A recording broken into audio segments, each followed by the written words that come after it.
Good afternoon and welcome. आज का अपना क्वेश्चन है expert in arbitration. In Indian arbitration law an expert plays a crucial dispute involves complex technical scientific or specialized knowledge that falls outside the general legal expertise of the arbitral tribunal। मतलब बहुत बार ऐसा हो सकता है कि arbitral tribunal उतनी expertise नहीं है उस पर्टिकुलर डिस्प्यूट से रिलेटेड जो भी उनके पास रेफर करा गया। देन उस कंडीशन में वो एक एक्सपर्ट अपॉइंट करेंगे जिसके पास कॉम्प्लेक्स टेक्निकल साइंटिफिक और स्पेशलाइज नॉलेज हो, जो ये डिस्प्यूट को प्रॉपरली उनके सामने एक रिपोर्ट सबमिट करके प्रेजेंट कर पाए। तो इसीलिए एक्सपर्ट का एक क्रूशियल रोल रहता आर्बिट्रेशन लॉ के अंदर। The primary provision governing this section 26 of arbitration and conciliation act 1996।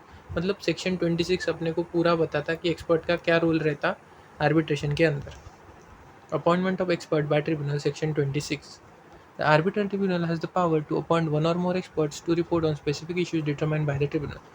मतलब आर्बिट्रल ट्रिब्यूनल के पास एक पावर है कि वो एक या एक से ज़्यादा एक्सपर्ट अपॉइंट कर सकते हैं कोई भी रिपोर्ट सबमिट करने को एक स्पेसिफिक इश्यू से रिलेटेड जो भी ट्रिब्यूनल को लगा कि इसके लिए एक्सपर्ट का ओपिनियन होना।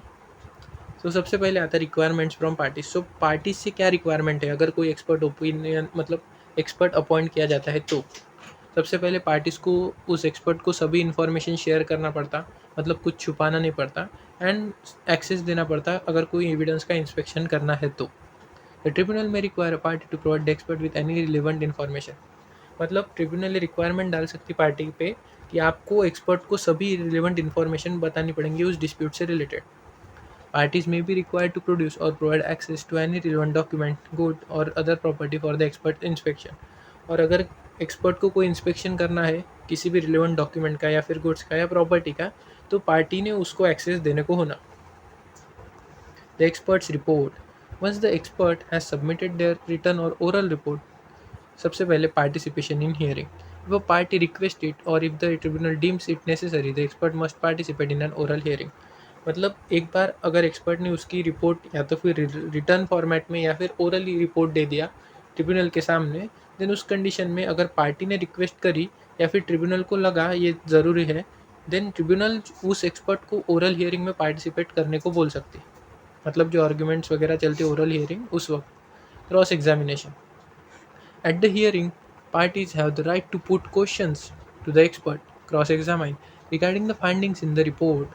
मतलब अगर पार्टी को कुछ रिपोर्ट के अंदर ऐसा कुछ लगा तो उसके ऊपर पार्टीज़ को ये राइट है कि वो क्वेश्चंस डाल सकती है एक्सपर्ट पे, मतलब उसको क्रॉस एग्जामाइन कर सकती हियरिंग के time. Party experts. Parties are also entitled to present their own expert witnesses to testify on the points at issue, effectively challenging the tribunal appointed experts finding।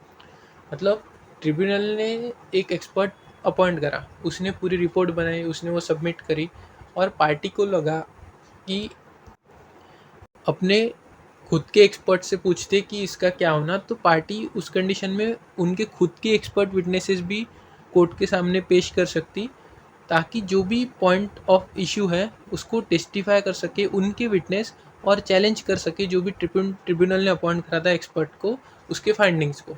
मतलब simple है कि tribunal के expert की जो report है उसको challenge करने के लिए पार्टी अपना खुद का एक्सपर्ट अपॉइंट कर सकती या फिर उसको as an expert witness court के सामने पेश कर सकती। Expert witness versus tribunal appointed expert. In Indian arbitration practice experts usually appear in two capacities. मतलब या तो वो ट्रिब्यूनल अपॉइंट कर सकती या फिर पार्टी खुद का ला सकती। So feature tribunal appointed expert section 26 and party appointed expert witnesses.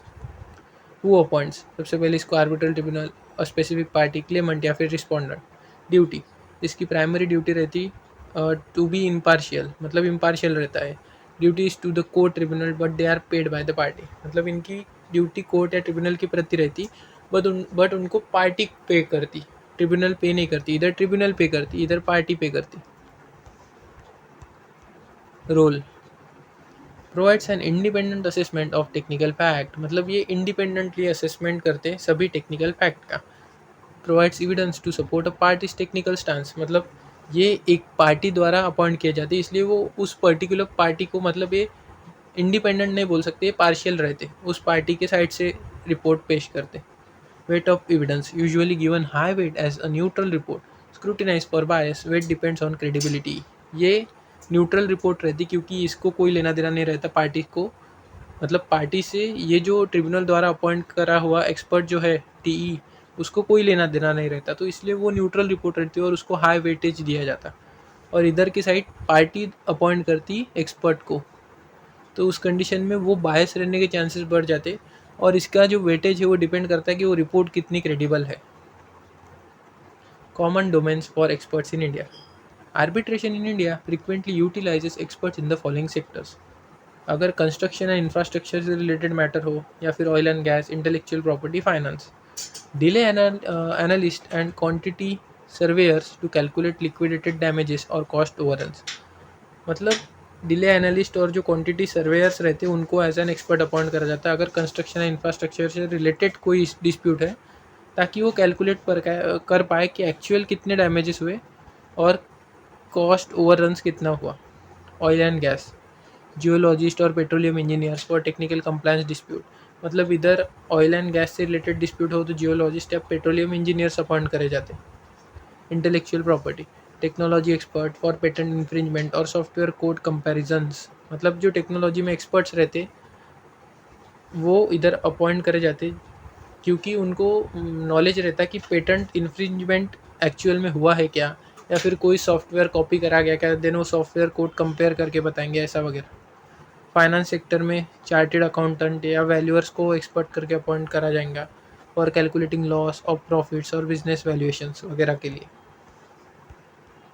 Evidentiary value and court assistance. Section 27, court assistance. If an expert witness or a tribunal appointed expert requires documents or evidence that a party is refusing to provide, the tribunal can apply to court for assistance in taking evidence. The court may then issue summons or orders to compel production.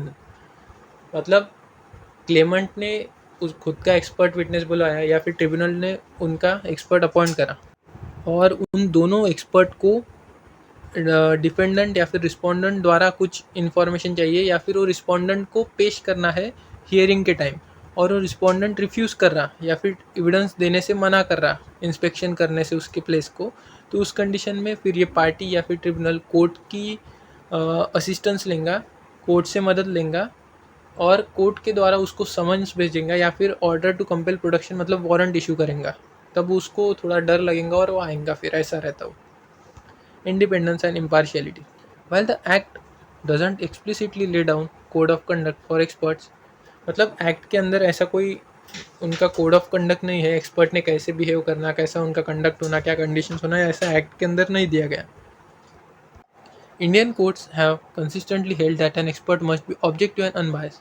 और जो court है India के अंदर की, उन्होंने बहुत बार ऐसा समझा है कि एक्सपर्ट मोस्टली अनबायस ही रहते हैं और उनका ऑब्जेक्टिव रहते हो, मतलब जो उनका जिस ऑब्जेक्ट के लिए उनको अपॉइंट करा गया वो उसी से रिलेटेड बातें करते। If an expert has a conflict of interest, they are regular consultant for one parties, their testimony can be challenge under the principle of natural justice. और अगर एक्सपर्ट कॉन्फ्लिक्ट ऑफ इंटरेस्ट दिखा रहा, मतलब वो already Clement या फिर respondent जो भी है पार्टी, उसका रेगुलर कंसल्टेंट है, तो उस कंडीशन में उसका जो टेस्टिमनी या फिर उसने जो रिपोर्ट सबमिट करी उसको चैलेंज किया जा सकता under the principle of natural justice. Expert determination versus arbitration. It is important to distinguish between an expert in arbitration and expert determination. Expert determination, a separate ADR process where parties agree to be bound by the decision of technical expert, common in price setting contract. This is not governed by Arbitration Act. So expert determination एक ऐसी procedure रहती, ये separate रहती ADR process, जिसमें party agree करती जो भी decision लेंगा टेक्निकल एक्सपर्ट, ये mostly price setting contract related रहता, और ये आर्बिट्रेशन एक्ट गवर्न नहीं करता इसको, एक्सपर्ट डिटर्मिनेशन को। Expert in arbitration, the expert merely assist the arbitrator, the final decision award is always made by the arbitrator not the expert. And इसके अंदर जो एक्सपर्ट रहता वो आर्बिट्रेटर को असिस्ट करता और डिसीजन लेने वाला आर्बिट्रेटर रहता, ना कि एक्सपर्ट। बट जो अपन ने ऊपर एक्सपर्ट डिटर्मिनेशन देखा उसके अंदर एक्सपर्ट ही एक प्रकार का डिसीजन देता, मतलब पार्टीज उसके पास क्यों जाती कि उनको कोई डिसीजन चाहिए किसी टेक्निकल प्रॉब्लम पे, तो उसका आंसर देना मतलब उसका डिसीजन होना या फिर उस पर अवार्ड पास करना ऐसा समझा जाता। तो इसलिए इधर एक्सपर्ट डिसीजन देता और इधर एक्सपर्ट सिर्फ आर्बिट्रेटर को असिस्ट करता और आर्बिट्रेटर ही डिसीजन देता इधर। तो इधर ये पूरा कंप्लीट होता है अपना एक्सपर्ट अंडर आर्बिट्रेशन।